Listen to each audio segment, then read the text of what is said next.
Perkenalkan, nama saya Rio Aldimar Panjaitan, mahasiswa Pendidikan Masyarakat Reguler A 2019, ingin membuat video mendongeng untuk memenuhi tugas mata kuliah Pendidikan Pemberdayaan Keluarga. Di sini saya akan mengangkat dongeng yang berjudul 6 Serdadu. Selamat menikmati dan menonton video saya.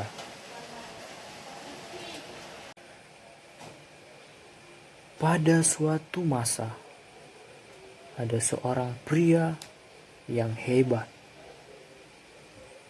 Dia telah membaktikan diri pada negara dalam perang dan mempunyai keberanian yang luar biasa. Tetapi pada akhirnya dia dipecat tanpa alasan apapun dan hanya memiliki 3 keping uang logam sebagai hartanya. Saya tidak akan diam saja melihat hal ini, katanya. Tunggu hingga saya menemukan orang yang tepat untuk membantu saya. Dan raja harus memberikan semua harta dari negaranya sebelum masalah saya dengan dia selesai. Kemudian dengan penuh kemarahan dia masuk ke dalam hutan dan melihat satu orang berdiri di sana, mencabuti 6 buah pohon, seolah-olah pohon itu adalah tangkai-tangkai jagung. Dan dia berkata kepada orang itu, "Maukah kamu menjadi orang tuaku dan ikut dengan saya?"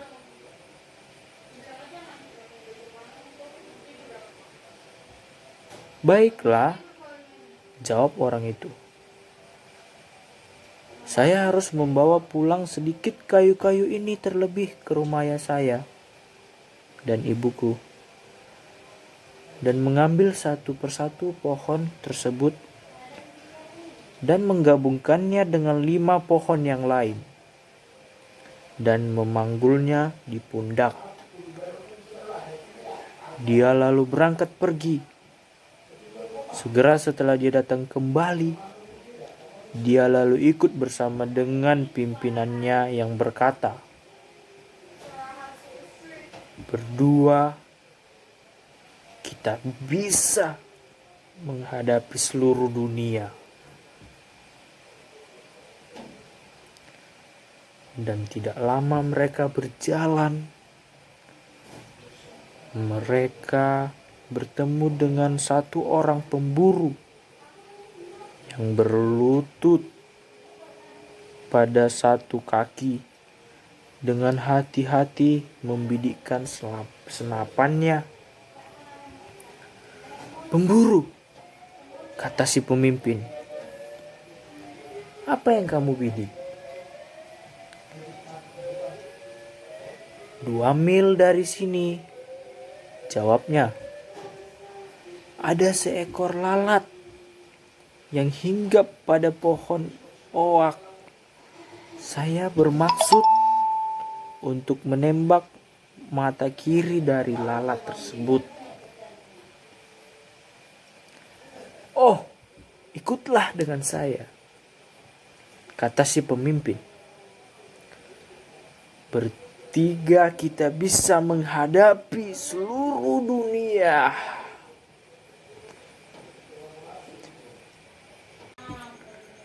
Pemburu tersebut sangat ingin ikut dengannya. Jadi mereka semua berangkat bersama hingga mereka menemukan 7 kincir angin yang baling-balingnya berputar dengan kencang. Walaupun di sana tidak ada angin yang bertiup dari arah manapun. Tak ada daun-daun yang bergerak. Wah, kata si pemimpin, saya tidak bisa berpikir apa yang menggerakkan kincir angin. Berputar tanpa angin. Dan ketika mereka berjalan sekitar 2 mil ke depan, mereka bertemu dengan seseorang yang duduk di atas sebuah pohon, sedang menutup satu lubang hidungnya dan meniupkan nafasnya melalui lubang hidung yang satu. Sekarang, kata si pemimpin, apa yang kamu lakukan di atas sana? 2 mil dari sini, jawab orang itu. Di sana ada 7 kincir angin. Saya meniupnya hingga mereka dapat berputar. Oh, ikutlah dengan saya, pujuk si pemimpin. Berempat kita bisa menaklukkan seluruh dunia. Jadi si peniup turun dan berangkat bersama mereka. Dan setelah beberapa saat, mereka bertemu dengan seseorang yang berdiri di atas satu kaki. Dan kaki yang satunya yang dilepas tergeletak tidak jauh darinya.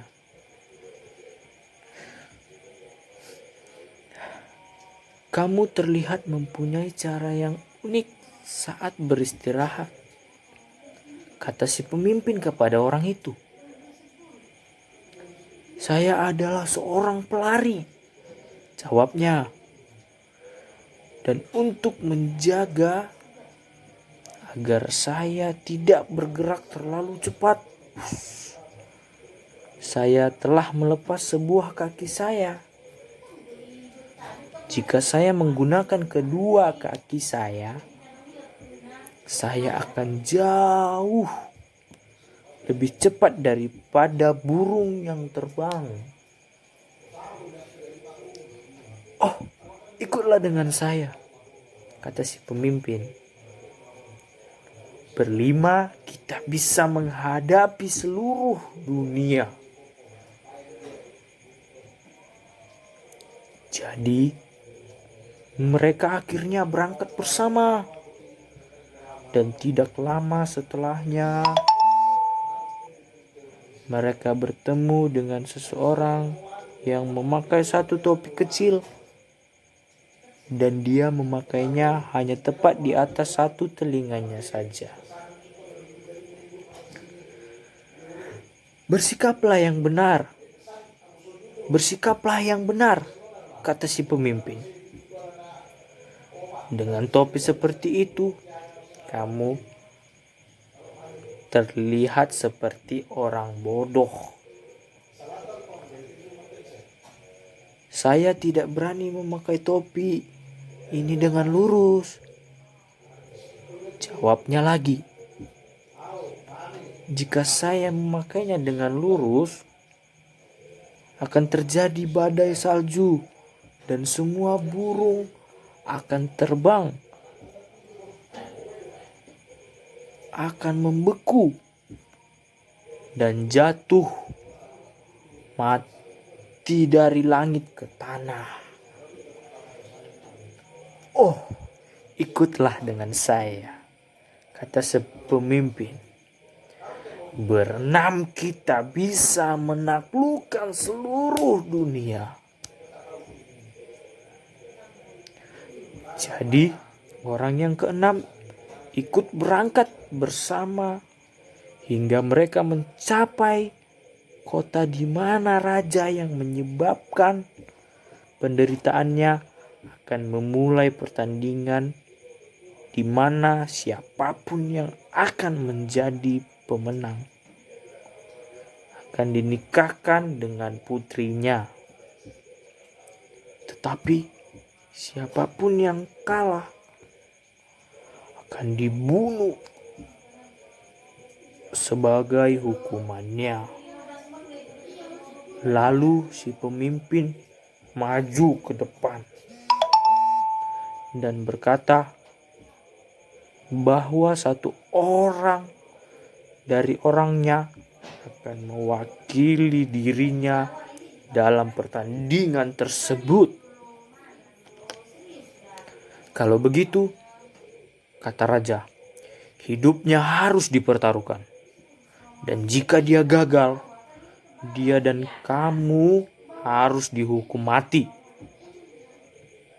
Ketika si pemimpin telah setuju, dia memanggil si pelari dan memasangkan kakinya yang kedua pada si pelari. Sekarang lihat baik-baik, katanya, dan berjuanglah agar kita menang. Telah disepakati bahwa siapapun yang paling pertama bisa membawa pulang air dari anak sungai yang jauh dan telah ditentukan itu akan dianggap sebagai pemenang. Sekarang putri raja dan si pelari masing-masing mengambil kendi air dan mereka mulai berlari pada saat yang sama. Tetapi dalam sekejap, ketika putri raja tersebut berlari agak jauh, si pelari sudah hilang dari pandangan karena dia berlari secepat angin. Dalam sekejap, dia telah mencapai anak sungai, mengisi kendinya dengan air dan berlari pulang kembali. Di tengah perjalanan pulang, dia mulai merasa kelelahan dan berhenti, menaruh kendinya di lantai dan berbaring di tanah untuk tidur.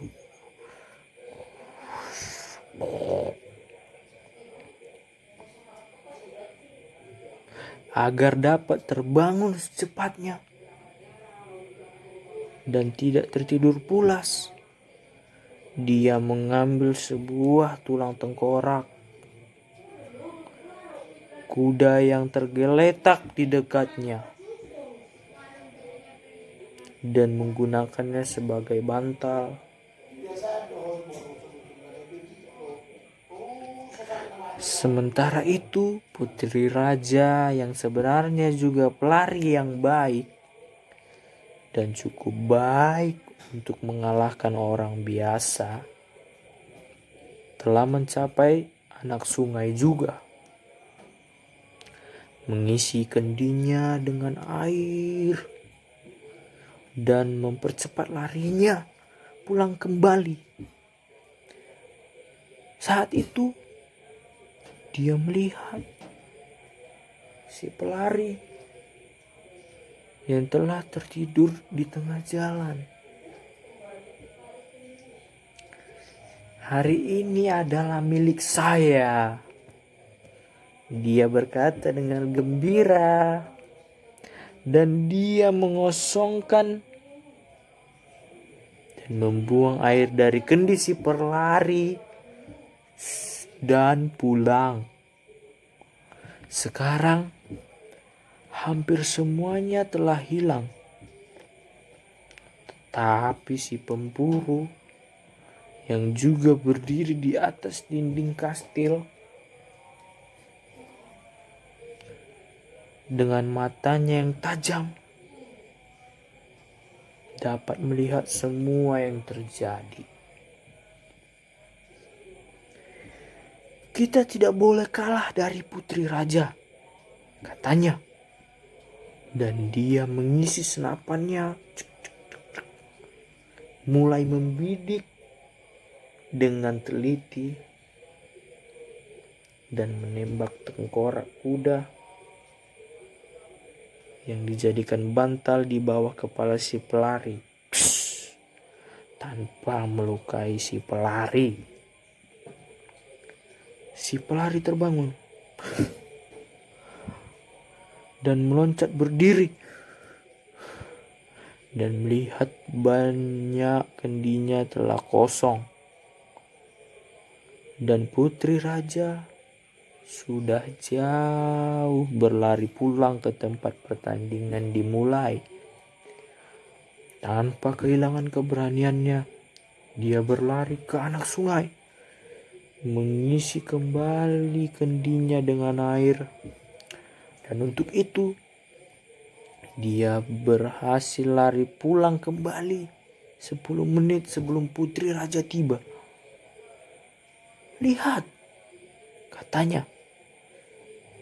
Ini adalah pertama kalinya saya benar-benar menggunakan kaki saya untuk berlari. Raja menjadi jengkel dan putrinya lebih jengkel lagi.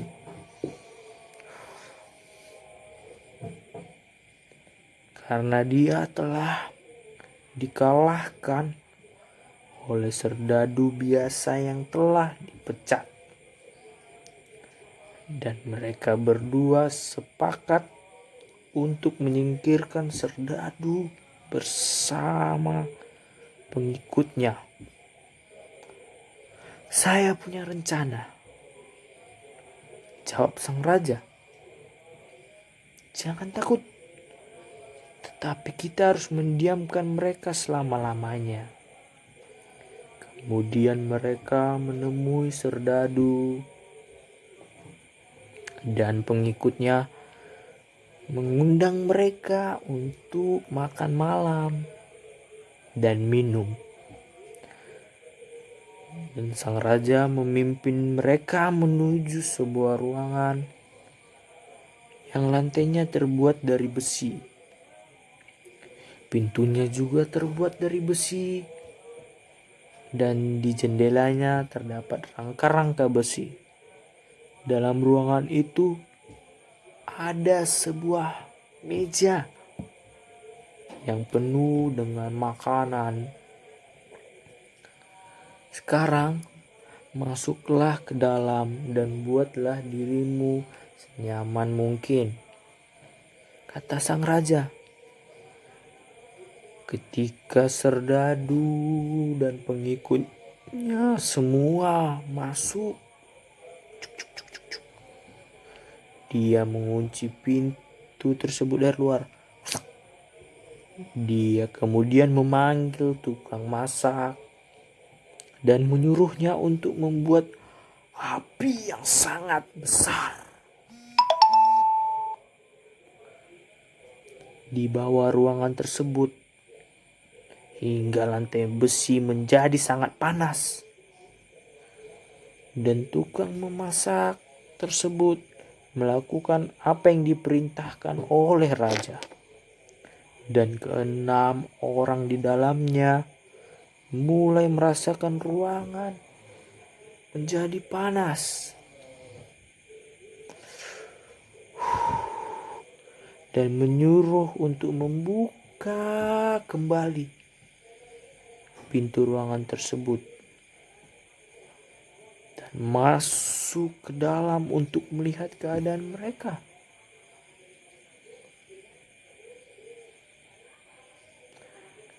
ketika pintu terbuka lebar,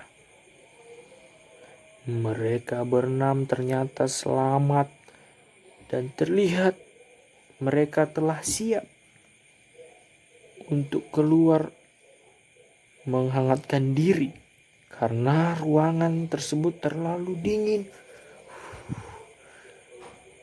dan menyebabkan makanan di meja menjadi beku. Dengan penuh kemarahan, raja mendatangi tukang masak, mencaci dan menanyakan mengapa tukang masak itu tidak melaksanakan apa yang diperintahkan. Ruangan tersebut cukup panas. Kamu mungkin bisa melihatnya sendiri, kata tukang masak. Sang raja melihat ke bawah ruangan besi tersebut dan melihat api yang berkobar-kobar di bawahnya. Dan dia mulai berpikir bahwa keenam orang itu tadi tidak dapat disingkirkan dengan cara itu. Dia mulai memikirkan rencana baru. Jadi dia memanggil serdadu yang menjadi pemimpin tersebut dan berkata kepadanya, "Jika kamu tidak ingin menikahi putri saya dan saya memilih harta berupa emas, kamu boleh mengambilnya sebanyak yang kamu mau." "Baiklah tuanku raja," jawab si pemimpin. "Biarkan saya mengambil emas sebanyak yang dapat dibawa oleh pengikutku, dan saya tidak akan menikahi putrimu." Raja setuju bahwa si pemimpin akan datang dalam 2 minggu untuk mengambil emas yang dijanjikan. Si pemimpin memanggil semua penjahit ada di kerajaan tersebut dan menyuruh mereka membuat karung yang sangat besar dalam 2 minggu. Dan ketika karung itu telah siap, orang kuat atau yang dijumpai mencabut dan mengikat pohon, memanggul karung tersebut di pundaknya dan menghadap sang raja. "Siapa orang yang membawa buntalan sebesar rumah di pundaknya ini?" teriak sang raja, ketakutan karena memikirkan banyaknya emas yang bisa dibawa pergi. Dan 1 ton emas yang biasanya diseret oleh 16 orang kuat hanya dipanggulnya di pundak dengan 1 tangan. "Mengapa tidak kamu bawa lebih banyak lagi? Emas ini hanya menutupi dasar dari kantung ini." Jadi raja menyuruh untuk mengisinya perlahan-lahan dengan seluruh kekayaannya. Dan walaupun begitu, kantung tersebut belum terisi setengah penuh. "Bawa lebih banyak lagi," teriak si kuat. "Harta-harta ini belum berarti apa-apa." Kemudian akhirnya 7.000 kereta yang dimuati dengan emas yang dikumpulkan mereka dari seluruh kerajaan berakhir masuk dalam karungnya. "Kelihatannya belum terlalu penuh," katanya. "Tetapi saya akan membawa apa yang bisa saya bawa." Walaupun dalam karung tersebut masih tersedia ruangan yang kosong. "Saya harus mengakhirinya sekarang," katanya. "Jika tidak penuh, sepertinya lebih mudah untuk mengikatnya. Dan orang kuat itu lalu menaikkan karung tersebut di punggungnya dan berangkat pergi bersama dengan teman-temannya. Ketika sang raja melihat semua kekayaan dari kerajaannya dibawa oleh hanya satu orang, dia merasa sangat marah. Dan dia memerintahkan semua pasukannya untuk mengejar ke-6 orang itu dan merampas kembali karung itu dari si kuat. 2 pasukan kuda segera dapat mengejar mereka, memerintahkan ke-6 orang itu untuk menyerah dan menjadi tawanan dan mengembalikan harta karung atau harta yang di dalam karung itu untuk dibunuh. Menjadi tawanan katamu, kata orang yang bisa meniup. Mungkin kalian perlu menari-nari di udara bersama-sama dan menutup satu lubang hidungnya dan meniupkan nafas melalui lubang yang satunya. Pasukan tersebut berterbangan melewati atas gunung.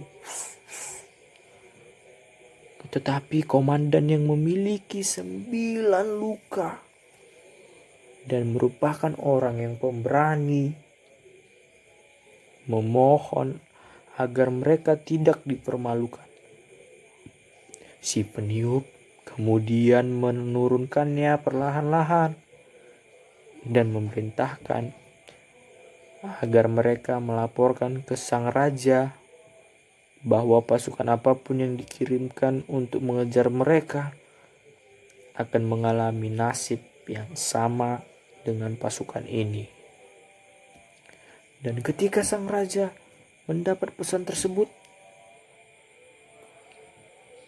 berkata, biarkanlah mereka. Mereka mempunyai hak atas harta itu. Jadi ke-6 orang itu membawa pulang harta mereka, membagi-bagikannya,